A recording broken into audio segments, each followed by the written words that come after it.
साथियों नमस्कार, मैं आपके साथ में डीआर सर। आज हम पढ़ेंगे राजस्थान की प्रमुख हवेलियों की हम बातें करेंगे।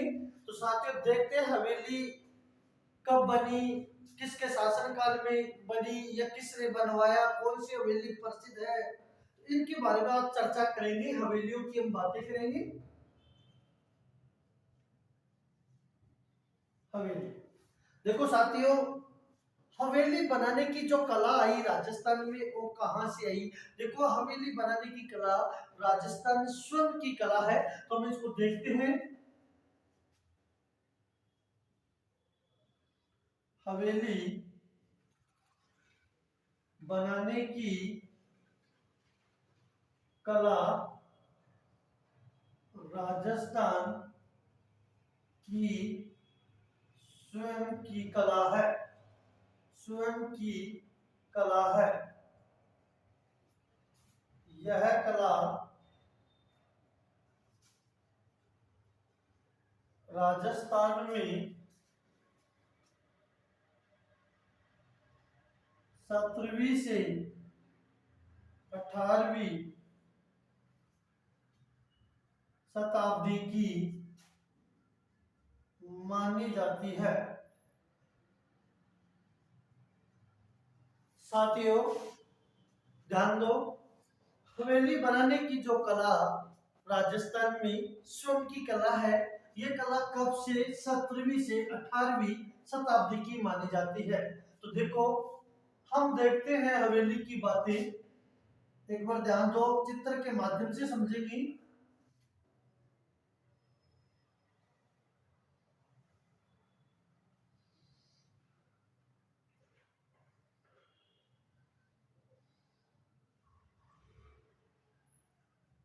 ये हमारी क्या बन के तैयार हो रही है, हवेली।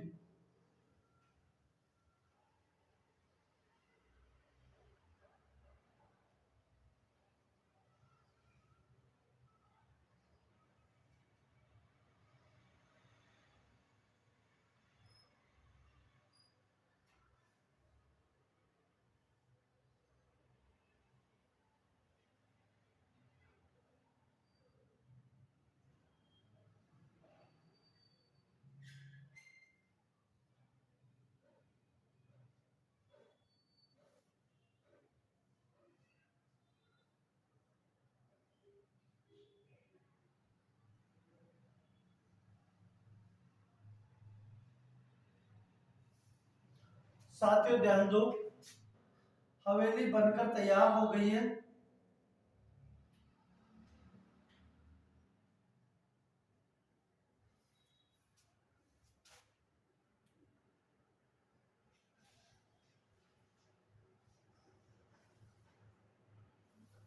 देखो साथियों, प्रश्न यहाँ से भी निकल कर आता है। वह किस प्रकार से प्रश्न पूछे जाते हैं। देखो हवेली आपको दिखाई दे रही, ये हवेली का क्या है, परिवेश द्वार है, मुख्य परिवेश द्वार।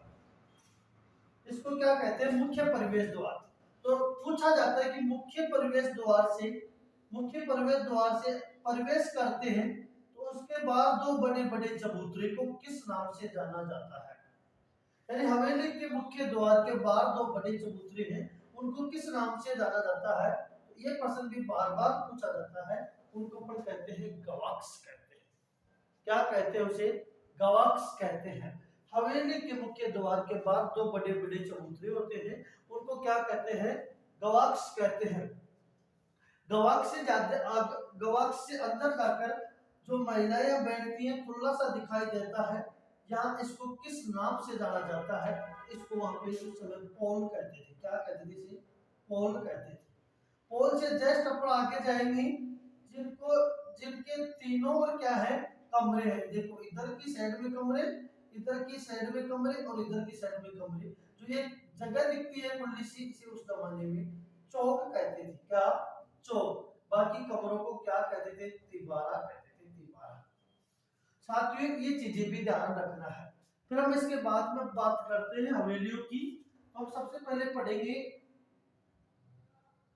पटुओं की हवेली। पटुओं की हवेली की हम बात करें तो पटुए की जो हवेली है वो कहाँ पे है साहब, जैसलमेर में है। कहाँ है? जैसलमेर में। निर्माण किसने करवाया था? इसका निर्माण करवाया था गुमान चंद पटवानी।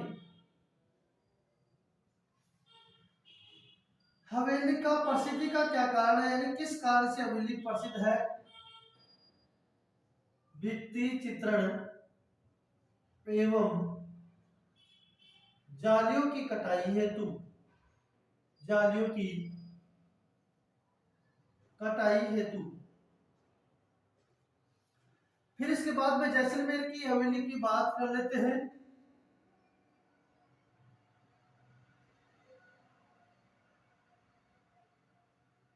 सालिम सिंह की हवेली, साथियों निर्माण किसने करवाया था? निर्माण भी सालिम सिंह ने ही करवाया था। ये 9 मंजिल है, इसे नौखंडी हवेली भी कहते हैं, नौखंडी हवेली भी कहते हैं। बात क्या आती है निकल के? 7 मंजिल पत्थर से और 2 मंजिल लकड़ी से भी निर्मित है, जिसको दोनों मंजिलों को रंग महल और शीश महल के नाम से जाना जाता है। साथियों फिर इसके बाद में जैसलमेर में एक और है, जिसका नाम है नथमल की हवेली, नथमल की हवेली, नथमल की हवेली। यह हवेली जैसलमेर में है। 2 भाइयों ने निर्माण करवाया था, 2 भाइयों ने, लालू व हाथी, यानी इन दोनों भाइयों ने इसका निर्माण करवाया था। फिर हम आगे बात करते हैं बागोर की हवेली। साथियों ध्यान दो, बागोर सभ्यता भीलवाड़ा से है, लेकिन बागोर की जो हवेली है ये उदयपुर में है। कहाँ पे है? उदयपुर में। निर्माण किसने करवाया था? अमरचंद बड़वा ने। किसने करवाया था? अमरचंद बड़वा ने। पिछोला झील के किनारे, कहाँ पे? पिछोला झील के किनारे, पिछोला झील के किनारे। इसके अंदर क्या है मित्रों? 138 कमरे हैं। क्या है? 138 कमरे। दूसरी बात क्या आती है? विश्व की सबसे लंबी, विश्व की लंबी जो पगड़ी रखी है, यानी विश्व की सबसे लंबी पगड़ी भी इसी के अंदर रखी हुई है। फिर अपन बात करते हैं किसकी? इसके बाद में अपन बात कर लेते हैं, साथियों उतारते रहो, जगह बहुत कम है बोर्ड के अंदर। पुष्प हवेली, देखो पुष्प हवेली कहाँ है? जोधपुर में। कहाँ पे होगी? जोधपुर में। निर्माण की बात करें साथियों तो जसवंत सिंह ने करवाया था। निर्माण किसने करवाया था? जसवंत सिंह ने। यह विश्व की एकमात्र नक्षत्र हवेली मानी जाती है। यह क्या है? यह विश्व की एकमात्र नक्षत्र हवेली है।